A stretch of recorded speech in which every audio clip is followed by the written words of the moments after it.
کیا وجہ ہے کہ ہم عید میلاد النبی نہیں مناتے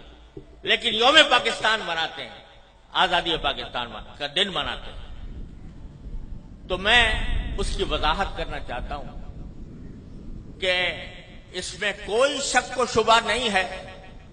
کہ اس کائنات کی تاریخ میں سب سے بڑا عظیم دن وہ تھا جس میں اللہ تبارک و تعالی نے اس کائنات کی ہدایت کے لیے جناب محمد رسول اللہ صلی اللہ علیہ وسلم کو مبعوث فرمایا۔ اس سے زیادہ عظیم دن انسانی تاریخ میں کوئی اور نہیں جس میں آپ تشریف لائے، لیکن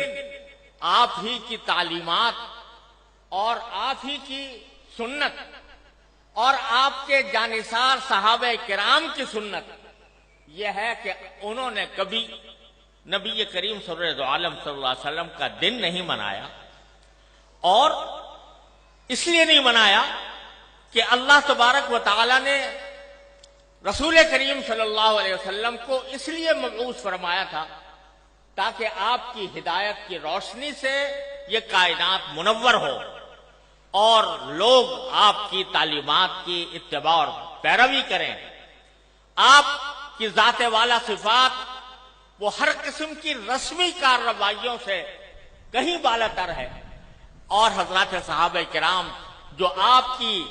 زندگی کے ایک سانس کے بدلے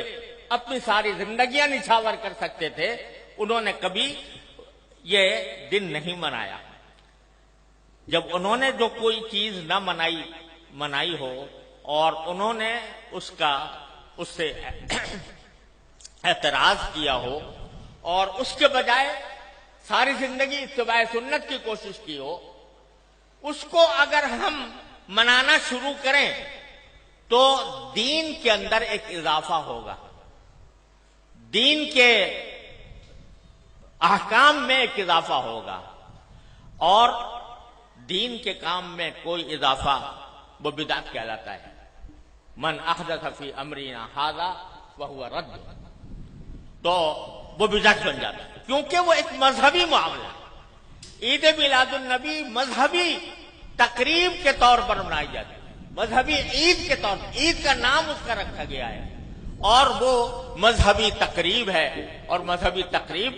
اگر کوئی شخص مذہب کا حصہ سمجھ کر وہ بنائے گا تو دین میں ایک اضافہ ہوگا جس کا نام بدعت ہے۔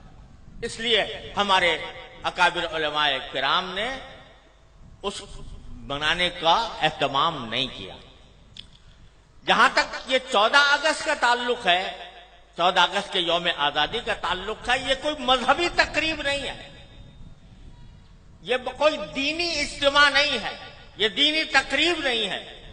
بلکہ یہ ملکی تقریب ہے، اور ملک کی آزادی کے طور پر، اس کے ایک نشان کے طور پر اس کو منایا جاتا ہے۔ کوئی شخص بھی جو اس کو منانے والا ہے وہ اس کو دین کا حصہ سمجھ کر نہیں مناتا، اس کو مذہب کا جز سمجھ کر نہیں بناتا، بلکہ ایک ملکی تقریب ہے، ایک ملک کے اللہ تبارک و تعالیٰ نے ایک ملک ہمیں عطا فرمایا، اور ایسا ملک عطا فرمایا جس کی تفصیل مولانا عزیز الرحمان صاحب نے بیان کی ہے، تو وہ ہم ایک ملک کی تقریب کے طور پر بناتے ہیں۔ بدعت اس وقت بنتی ہے کوئی چیز جو شریعت میں نہ ہو اور شریعت کا حصہ اس کو بنا دیا جائے، لیکن یہ کوئی شریعت کا حصہ نہیں، یہ کوئی دین کا